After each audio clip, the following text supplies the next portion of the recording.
nós, pecadores, agora e na hora de nossa morte. Amém. Amém. Podemos nos sentar.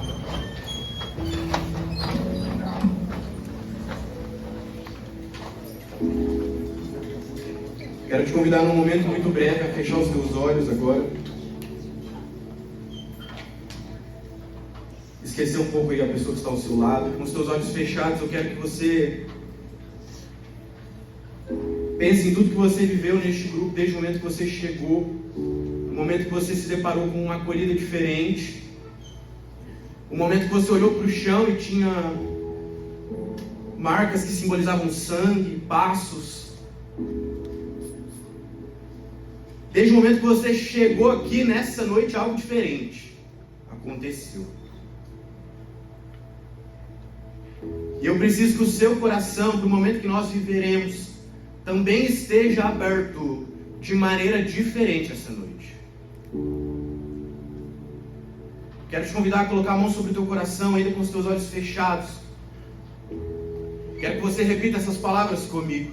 Repita assim: Senhor Jesus. Senhor Jesus. Nessa noite, o meu coração, a minha vida, a minha história, eu entrego na sua presença.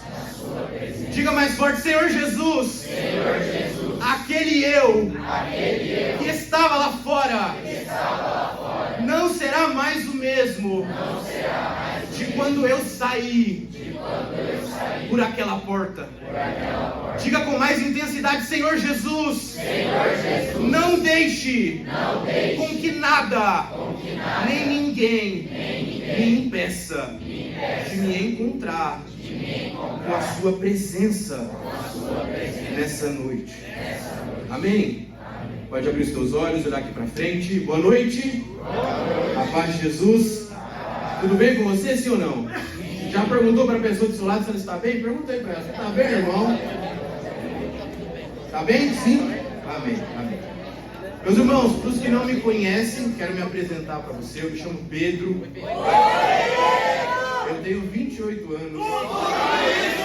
Fiquei mais velho, experiente, fiquei mais velho essa semana. Nesse tempo, o Senhor Jesus me chamou a estar à frente do Ministério de Formação da Renovação Carismática. Participo do grupo de oração Fogo do Alto já fazem 10 anos. Fazem uma década da minha vida que o Senhor me chamou a estar aqui. Sou o noivo da Júlia. E meus queridos, a oração que nós fizemos, e desde o momento que você entrou aqui nesse lugar, eu preciso que você leve isso talvez de uma maneira como nunca antes você levou. Sabe, hoje nós estamos encerrando uma série dentro do grupo de oração.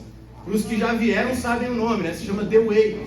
O caminho que Jesus deseja que eu e você trilhemos com Ele durante esse tempo quaresmal, mas principalmente nesse tempo que virá de Semana Santa.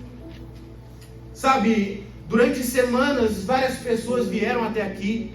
Nós iniciamos lá falando sobre o Domingo de Ramos, passamos pela segunda-feira, terça-feira, quarta-feira, quinta-feira na semana passada, e hoje o Senhor nos convida a falar sobre a Sexta-feira Santa, Sexta-feira da Paixão. Veja, Jesus iniciou um processo conosco através do Domingo de Ramos, e Ele encerra também este mesmo processo no dia litúrgico de Domingo de Ramos. Ou seja, meu irmão, tudo que nós vivemos nos últimos grupos de oração resultam nesta semana que nós viveremos. Cada palavra direcionada, cada oração, cada meditação precisam resultar numa mudança do meu coração e do seu coração para essa semana. Sabe, eu não sei quem aqui veio todos os domingos, não sei se você veio uma vez, duas vezes, se você está vindo pelo grupo pela primeira vez. Sabe, não sei de que maneira você chegou até aqui, mas o apóstolo Paulo, ele vai nos dizer no livro de Filipenses que não importa de que maneira nós chegamos até aqui, o que importa é que eu e você possamos prosseguir decididamente.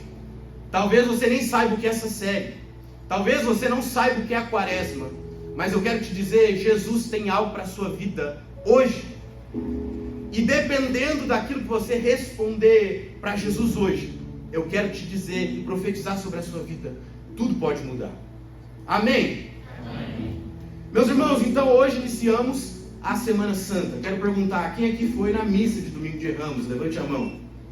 Amém. Dê um aplauso no irmão que está do seu lado, que iniciou a Semana Santa muito bem, muito bem. Dê parabéns para ele. E meus queridos, quando nós falamos da Semana Santa na nossa igreja, a nossa igreja chama essa semana da Semana Maior. A Semana das Semanas, ou seja, tem algo de diferente nisso. Porque aquilo que nós vivemos na Semana Santa, tudo aquilo que você vive no grupo de oração Fogo do Alto, semana a semana, mês a mês, tudo que nós vemos no grupo durante o ano, se concretiza nessa semana. Tudo que nós pregamos, tudo que nós rezamos, é para nós chegarmos nessa semana e de fato colocar em prática, viver. Por isso eu preciso que você viva essa semana da mesma importância que a igreja nos traz. Sabe, a semana das semanas é essa semana que o Senhor Jesus deseja mudar, transformar a minha e a sua realidade. Você crê nisso, sim ou não? Sim. Amém. Quero te convidar então, pega a sua palavra lá no Evangelho de Lucas. Evangelho de Lucas, capítulo 23.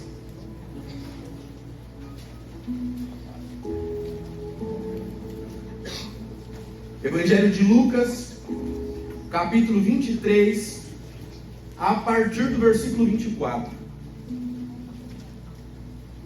A palavra vai dizer assim para nós: Pilatos pronunciou então a sentença que lhes satisfazia o desejo. Soltou-lhes aquele que eles reclamavam e que havia sido lançado ao cárcere por causa do homicídio e da revolta, e entregou Jesus à vontade deles. Enquanto o conduziam, detiveram um certo Simão de Cirene, que voltava do campo, e impuseram-lhe a cruz para que a carregasse atrás de Jesus. Seguia uma grande multidão de povo, de mulheres, que batiam no peito e lamentavam. Voltando-se para ela, Jesus disse: Filhas de Jerusalém, não choreis sobre mim, mas chorai sobre vós mesmas e sobre vossos filhos. Pega lá comigo agora no versículo 39. A palavra diz assim: Um dos malfeitores ali crucificado blasfemava contra ele: Se és o Cristo, salva-te a ti mesmo, salva-nos a nós. Mas o outro o repreendeu: Nem sequer temes a Deus, tu que sofres no mesmo suplício? Para nós isso é justo, recebemos o que mereceram os nossos crimes, mas ele não fez mal nenhum. E acrescentou: Jesus, lembra-te de mim quando tiveres entrado no teu reino. Jesus respondeu-lhe: Em verdade te digo, hoje estará comigo no paraíso. Era quase a hora sexta, e em toda a terra houve trevas, até a hora nona. Escureceu-se o sol, e o véu do templo rasgou-se pelo meio. Jesus deu então um grande brado, e disse: Pai, nas tuas mãos entrego o meu espírito. E dizendo isso, expirou. Amém? Pode olhar aqui para frente. Meus queridos, nós lemos aqui passagens, versículos que já tratam da paixão de Cristo de uma maneira avançada. Nós iniciamos no momento onde Pilatos dá a sentença de que Jesus seria morto, crucificado. Nós vemos que Jesus, ele passa através da cruz, né? Ele começa a carregar a cruz ao Calvário. Nós vemos que ele fala com mulheres. Depois nós passamos de fato onde Jesus já está crucificado e tudo se consuma. Mas para nós entendermos aquilo que Jesus deseja de nós nessa noite, nós precisamos dar 2 passos para trás. Nós precisamos entender de que maneira Jesus chegou nesse versículo que nós lemos. Porque a palavra é muito clara em nos dizer que Jesus, estava ali carregando a sua cruz, que ele tem uma conversa. Mas de que modo esse Jesus chega até este momento? E isso é crucial para que a gente entenda a vontade de Deus nessa noite para nós. Se nós voltarmos um capítulo, não precisa pegar, nós não iremos ler essa passagem. Se nós voltarmos um capítulo em Lucas 22, nós temos um momento que muitos de nós, talvez a maioria já conheça, que é a agonia de Jesus no Horto das Oliveiras. A palavra vai dizer que Jesus, já sabendo de tudo que aconteceria, ele começa a suar sangue. Tamanho era o peso do momento, de tudo aquilo que aconteceria sobre a vida dele. A palavra vai dizer de maneira muito clara que ele passa a suar sangue. Quando nós entendemos aquilo que a ciência explica sobre esse momento, existe algo que se chama hematidrose. Repita comigo, hematidrose. O que Jesus sente naquele momento é isso. Hematidrose é o que? É um fenômeno muito raro da medicina. Quando a pessoa ela está sob uma fraqueza física tremenda, mas principalmente sobre um abatimento moral gigantesco. Quando nós somamos essas duas questões, nós chegamos naquilo que Jesus viveu. Uma pessoa que estava sendo esmagada pelo plano que Deus tinha sobre a vida dele. Veja, todo o pecado da humanidade sobre aquele homem. Ele sabendo o que viveria, sabe, a flagelação, a coroação de espinhos, a crucifixão. Jesus passa a suar sangue. E quando nós avançamos mais nisso, nós vemos que a pele inteira de Jesus passa a ficar dolorida e sensível. Quando nós avançamos um pouco mais, nós vemos então que depois que Jesus ele é condenado, ele passa pela flagelação. E veja, Jesus ele não chega na flagelação de uma maneira normal, mas ele chega como alguém que suou sangue, com a pele dolorida e sensível. Na flagelação, a palavra vai nos dizer, a tradição da igreja vai nos dizer que o instrumento que aqueles homens utilizavam para bater em Jesus eram como se fossem grandes tiras de couro. E no topo, no topo daquela tira, tinham bolas de chumbo e tinham pedaços de ossos. Então, cada vez que aqueles homens, aqueles soldados batiam em Jesus, a tira não simplesmente voltava, mas muitas vezes a tira ficava fixa em Jesus e ao puxar, eles arrancavam a carne de Jesus. Se nós vamos um pouco mais além, nós chegamos na coroação de espinhos. E talvez muitos de nós, quando olhamos para a paixão de Cristo, achamos que talvez esse momento seja o mais tranquilo. Afinal, Jesus já tinha apanhado muito, Jesus já tinha suado sangue.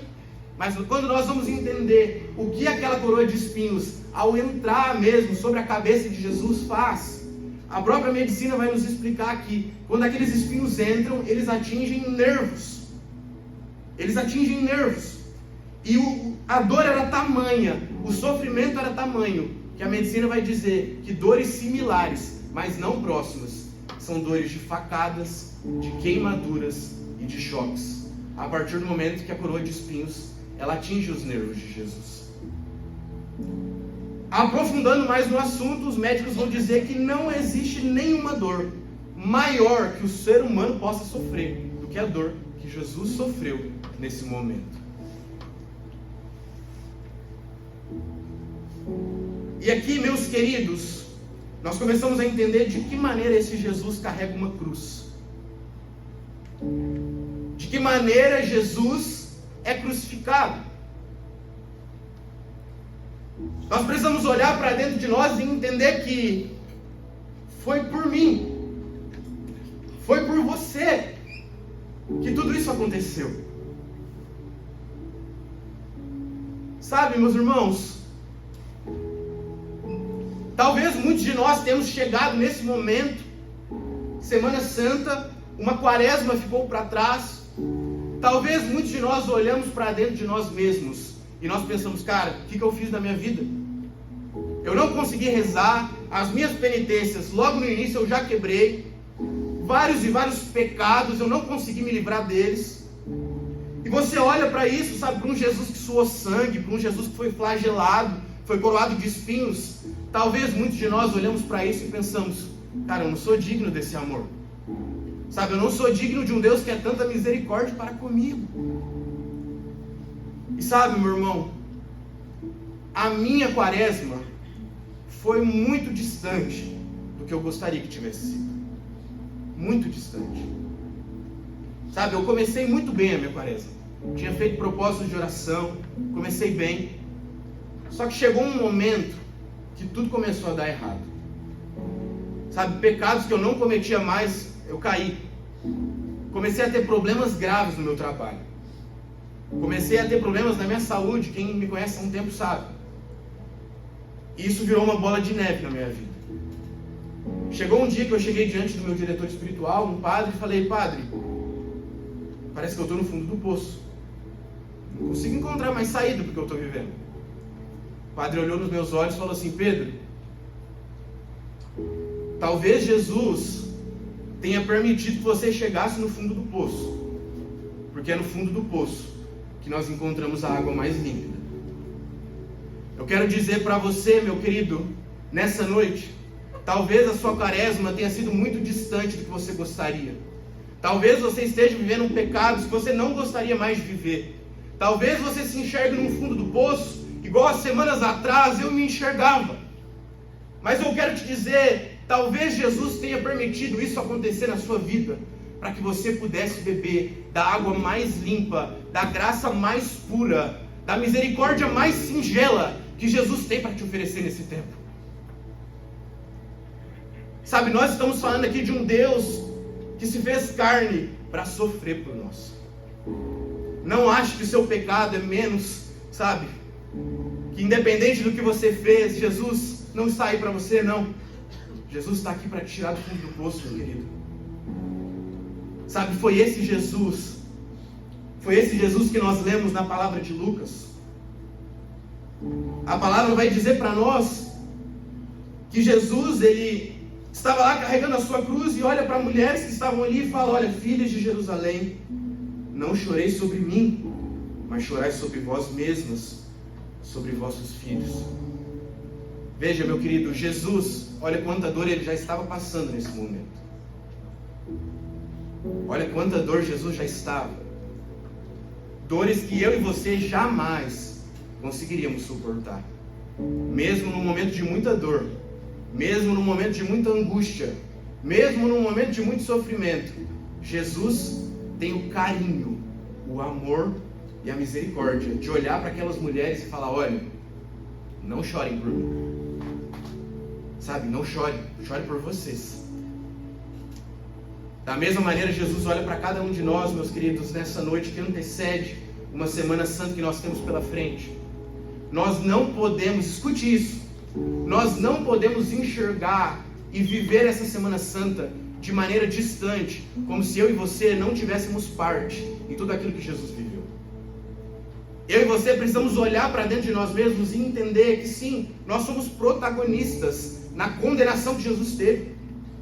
Por vezes nós olhamos para aquilo, nós olhamos para um povo que escolhe Barrabás de Jesus e nos enxergamos de maneira distante, como se nós não tivéssemos tido parte nisso. Eu quero te dizer, eu e você somos protagonistas disso. Fomos eu e você que condenamos Jesus à morte. Fomos eu e você, através dos nossos pecados. E às vezes nós vivemos a Semana Santa distantes, como se o nosso sentimento com Jesus fosse um sentimento de mera solidariedade, como se nós tivéssemos pena de Jesus, dó de, nossa, mas como que puderam fazer isso com Jesus? Entende? Meu querido, a Semana Santa não é uma semana de solidariedade da nossa parte com Deus, muito pelo contrário. Jesus, ele não deseja solidariedade de nós. Sabe que Jesus deseja uma conversão sincera do meio do seu coração. É olhar para dentro de nós mesmos, sabe? Enxergar que existe um calvário dentro de nós. Enxergar que existe um Deus que sofreu muito por você. Enxergar que existe um Deus que deu a vida por você. É isso que Jesus deseja. Que eu e você vivamos essa Semana Santa não com pena de Jesus, porque na verdade fomos nós que causamos tudo isso.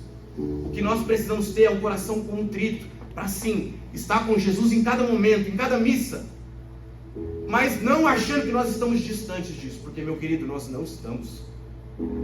Nós não estamos distantes disso. Sabe, a Semana Santa é feita para isso na nossa vida. Para que nós possamos nos reconhecer como pecadores, mas reconhecer que Jesus se entregou por nós. Jesus já pagou o preço. Já pagou o preço, só que eu e você precisamos tomar posse disso. Amém? Amém. A palavra de Deus continua nos falando que Jesus, então, ele é crucificado, mas ao lado dele haviam o quê? Dois ladrões. Veja, meu querido, imagine o tamanho da agonia, da dor, do sofrimento que Jesus estava vivendo neste momento. Ele olha para o seu lado, talvez ele encontre a pior raça de todos. Pessoas que, como o próprio ladrão fala, que mereciam esse castigo. Se pouco tempo antes, Jesus, carregando a cruz, ele olha para aquelas mulheres, exorta aquelas mulheres do tipo, sabe, não se preocupem comigo, se preocupem com o seu coração, precisa de ajuda. Jesus, pouco tempo antes de expirar na cruz, Jesus ele tem mais uma vez o carinho, o amor, a misericórdia de olhar para um ladrão, de olhar para uma pessoa que cometeu erros, pecados graves, que talvez eu e você não queremos cometer na vida, talvez muito distante do que a gente vive. Jesus olha para aquele homem com amor e misericórdia. Veja, meu irmão, antes de tudo acontecer, a palavra que nós lemos diz que o véu se rasga no meio. Ou seja, existe um antes e depois do sacrifício de Jesus. Antes do maior acontecimento da história da humanidade, Jesus tem o cuidado de olhar para um homem, enxergar nele um coração arrependido e falar, ainda hoje estará comigo no paraíso. É isso que o Senhor Jesus deseja da minha e da tua vida nessa noite, nessa Semana Santa. É isso. Sabe, meus irmãos, nós não podemos mais viver dentro da igreja achando que os nossos pecados não impactam em nada. Eles impactam. Achando que os nossos erros não impactam. Nós não podemos achar que o sacrifício de Jesus nós não tivemos parte, nós tivemos. Só que para que isso de fato mude em nós, nós precisamos amá-lo. Um Deus que nos amou, nós precisamos amá-lo. São Francisco de Assis, ele dizia que o amor não é amado. Veja isso. São Francisco dizia que o amor não é amado. Nós enxergamos em Deus, em Jesus, o maior amor das nossas vidas. Pelo menos é isso que a gente diz no grupo de oração. Só que São Francisco diz, olha, esse mesmo amor, ele não tem sido amado. Na minha vida, na tua vida, meu querido, nós precisamos ser aqueles que darão um basta nisso. Que a partir de nós, sabe, do nosso ímpeto, da nossa vontade, do nosso querer nessa Semana Santa, nós precisamos amar aquele que deu tudo por nós. Você entende isso? Nós precisamos fazer mais. Talvez você ache que você já fez o suficiente. Quero te dizer, não fez. Porque eu também não fiz. Estou muito longe de ter feito. Meu querido, minha querida, o amor não tem sido amado. Não adianta a gente reclamar do próximo, sendo que nós mesmos não temos o amado. Nós precisamos olhar para tudo que nós vivemos, para essa passagem. Nós precisamos desejar, sabe, desejar com a nossa vida ter a melhor Semana Santa que nós já tivemos. Sabe, Semana Santa, eu preciso te dizer isso, não é um tempo de viajar. Não é. Talvez você tenha olhado, nossa, feriado sexta, segunda, vou emendar, vou para a praia. Você não entendeu nada. Semana Santa é tempo de olhar para dentro de nós mesmos, mais uma vez. Entender que o problema está aqui. E ao entender isso, eu vou amar Jesus lá na cruz. Porque eu sei que eu tive parte nisso. Eu sei que eu tive parte nisso. Sabe, enquanto o nosso coração, a nossa vida, não tiver pleno entendimento disso, meus irmãos, nós vamos passar quaresma após quaresma, penitência após penitência, e nada vai mudar. Nada vai mudar.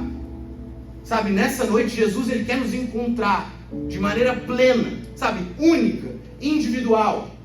Esse é o nosso último grupo antes da Páscoa, antes do Tríduo Pascal. O que nós vamos deixar para frente dependerá daquilo que o meu coração, daquilo que o seu coração, daquilo que a minha alma